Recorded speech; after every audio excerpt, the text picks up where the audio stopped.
चौबीसों घंटे यहाँ पर हर समय गूंजमान हो रही, लेकिन हम सुन क्यों नहीं पाते? हमारे जो तीसरा कान है, इन कानों से नहीं सुना जाता, इन आंखों से नहीं देखा जा सकता। हमारे अंदर जीव आत्मा में एक कान है और एक आंख भी है, जिसे दिव्य दृष्टि बोला जाता। इसलिए अब उसको सुनाई देता। जब तक वो आवाज सबके अंदर गूंजमान है, उसी आवाज को पकड़कर हम जीवात्माएं इस संसार में आए और उसी को चढ़कर हम वापस जाएंगे। और उसका रास्ता केवल महापुरुष संत सतगुरु ही बताते। तो उसी को कहा गोस्वामी जी महाराज ने कि कलयुग केवल नाम आधारा, सुमिर सुमिर नर उतरे पारा। उसी नाम के लिए कहा। अब वो नाम देगा कौन? नाम कहाँ से मिलेगा? नाम यहाँ नहीं मिलेगा। नाम तो है तनयाधीना, संत बिना कोई नाम ना चीना। नाम जो है संत महापुरुष देते, संत महापुरुष बताते। अब संत महापुरुष कोई ऐसा तो है नहीं कि किसी ने कपड़े रंग लिए, किसी ने बाल जटा रखा लिए, किसी ने तिलक लगा लिया, वो संत महात्मा हो गया। इससे कोई मतलब नहीं। संत सतगुरु जो होते, वो संत सतगुरु चाहिए जिसकी दिव्य दृष्टि खुली हो, जिसकी दिव्य आंख खुली हो, वो नाम जो नाम जगाता हो, वो सतगुरु चाहिए। क्योंकि वो ही कहते हैं जय गुरुदेव। तो वो नाम कहाँ मिलेगा? नाम जैसे अभी क्या है कि राम नाम, राम 4 प्रकार के राम। एक राम दशरथ का बेटा जो अयोध्या के निवासी, एक राम दशरथ का बेटा, एक राम घट घट में लेटा, एक राम का सकल पसारा, एक राम इन सबसे न्यारा। अब कौन से राम की पूजा की जाए? 4 राम हो गए। सकल एक राम जो हमारे अंदर यहाँ पर जीव आत्मा बैठी हुई दोनों आंखों के बीच में, जहां पुरुष टीका लगाते, माताएं बहनें बिंदी लगाती, यहाँ पर बैठे हुए, वो भी एक राम। एक राम निरंजन भगवान त्रिलोकीनाथ, जिनका तीनों लोकों में राज्य है, उनको भी राम ही कहा जाता। और एक राम इन सबसे न्यारा जो निरंजन भगवान के भी पिता, संत सतपुरुष, उनका पसारा। तो अब नाम की ही पूजा करनी, नाम का ही।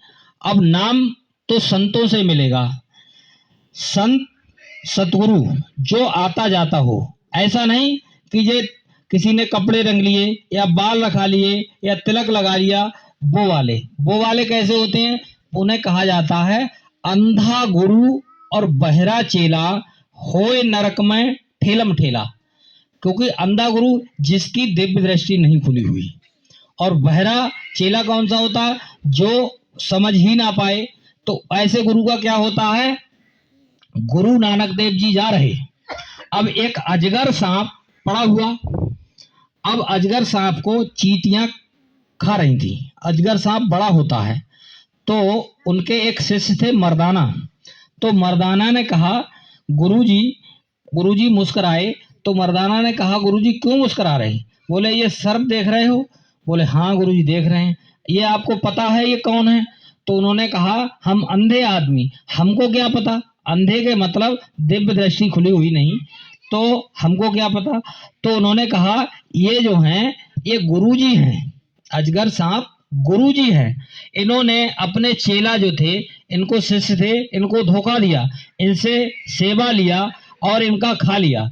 तब ये गुरुजी जो हैं अजगर बन गए और शिष्य जो चेला थे वो चींटी बन गए। पिछले जन्मों का अपना इनसे हिसाब ले रहे हैं, तो वो खा रहे। तो उन्होंने लिखा कि अंधा गुरु अजगर बने, लख 84 जाए और चेला सभी चींटी बने, नोच नोच के खाए। अगर जे ऐसे गुरु जो होते तो उनके ये स्थिति होती।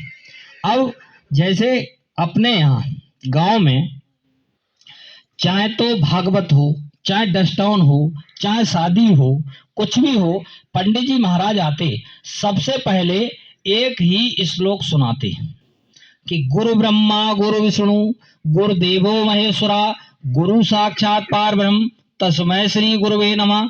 यही तो सबसे पहले सुनाया जाता। तो जब उसमें कहा जाता है कि गुरु ब्रह्मा गुरु विष्णु गुरुदेवो महेश्वरा, गुरु साक्षात पार ब्रह्म तस्मै श्री गुरुवे नमः। जब गुरु साक्षात पार ब्रह्म है तब फिर इधर उधर की क्या पूजा, तब तो वही पूजा। गुरु पार ब्रह्म ये तो बहुत शुरू से ही लिखा हुआ। तो गुरु, अब गुरु कौन सा? गुरु वो ही जो शब्द स्नेही, शब्द बिना दूसर नहीं कोई, शब्द लखावे वो गुरु पूरा, उन चरणन की हो जा धूरा, और पहचान करो मत कोई, लख अलख न देखो सोई, नाम दान ले करके उनसे नाम कमाओ तन मन से। ऐसे गुरु हो जो गुरु भगवान के ही रूप होते और इधर उधर के नहीं। अब हम जाते हमारे घरों में, हमारे बाप दादा परदादा आए, मंदिर में गए। अब आप समझो जैसे हमने जो मंदिर बनाई, ये मंदिर हमने बनाई और हमारे लिए भगवान ने बनाया। ये भी एक हरि मंदिर है, ये हरि मंदिर है, ये भी मंदिर, और जो बनाया वो भी मंदिर, वो हमने बनाया। अब हम मंदिर गए, मंदिर में हमने घंटा बजाया, शंख फूंक दिया। अब हमको नहीं पता हमने ये घंटा और शंख फूंक दिया, इससे हमें क्या मिला? कुछ नहीं मिला। ये सब ऊपर की व्यवस्था है। घंटा हमारे अंदर बाज रहा, शंख हमारे अंदर बाज रहा, लेकिन हमको कोई बताने वाला मिल जाए। घंटा शंख मंदिर में केवल याददाश्त, घंटा शंख हमारे अंदर। कबीर साहब ने लिखा कि बिना बजाए निस्दिन बाजे, घंटा शंख नगारी दे, और बहरा सुन सुन मस्त होता है, तन की सुधी बिसारी दे। ये हमारे अंदर 24 घंटे बाज रहा, लेकिन हम सुन नहीं पाते। सुन क्यों नहीं पाते? हमको कोई बताने वाला नहीं मिला। अब बताएगा कौन? बताएगा संत सतगुरु, जिसकी खुद की दिव्य दृष्टि खुली हो, वो बताएगा, ऐसे नहीं। अब हम मंदिर में जल चढ़ाया, जल में क्या मिलना? कबीर साहब ने लिखा जो हमारे जवानी है, जो कुछ जवानी में ही किया जाता, कुछ भी कर लो, मेहनत कर लो, नौकरी कर लो, कुछ भी करो जवानी में, इसलिए पूजा पाठ भी जवानी में।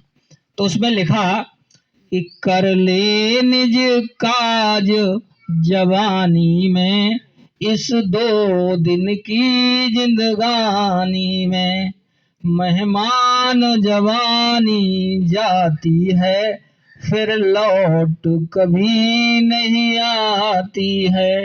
हे मूड़े से मत खो देना तू किससे और कहानी में, भगवान इसी में मिलते हैं, क्या ढूंढे पत्थर पानी में।